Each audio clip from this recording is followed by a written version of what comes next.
Imagine a world where drawing isn't something that only a few talented people can do. Instead, it's a skill that anyone can learn and improve. In her fascinating book Drawing on the Right Side of the Brain, Betty Edwards takes us on a trip through this world. This book is a guide, a source of motivation, and a call to all of us to find our hidden artistic potential. Our story starts with Betty Edwards, a well-known art teacher, who comes up with a revolutionary idea: the left and right sides of the brain handle information differently.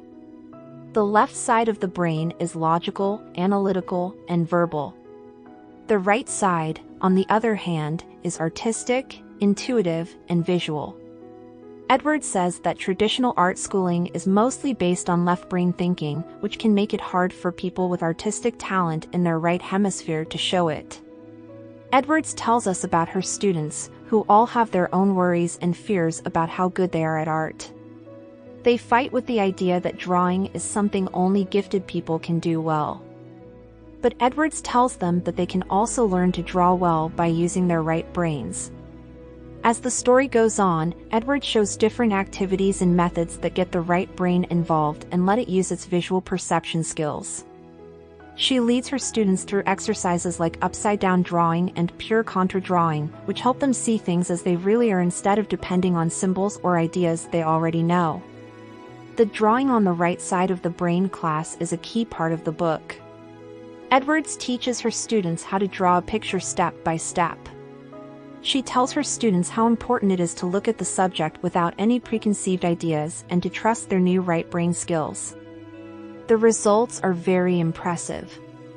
Students who didn't think they could draw at first now make drawings that are amazingly exact and lifelike. Edwards talks about self-limiting ideas, creativity, and the power of how we see things throughout the book.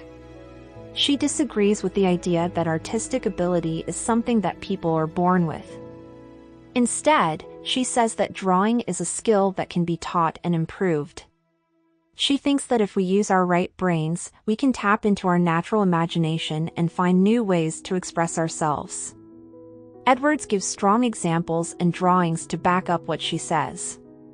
She shows drawings by her students and compares how they looked before and after using her methods to show how powerful they are.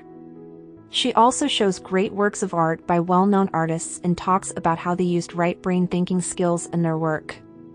As the story's end approaches, Edwards talks about the artist's way of seeing. She urges her readers to see the world from a different point of view and with new eyes.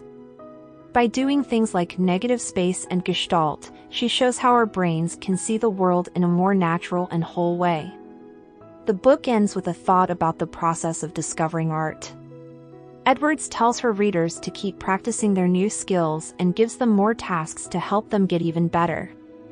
She tells us that drawing isn't just about the end result, but also about the process, which is a way to learn about yourself, be more mindful, and grow as a person.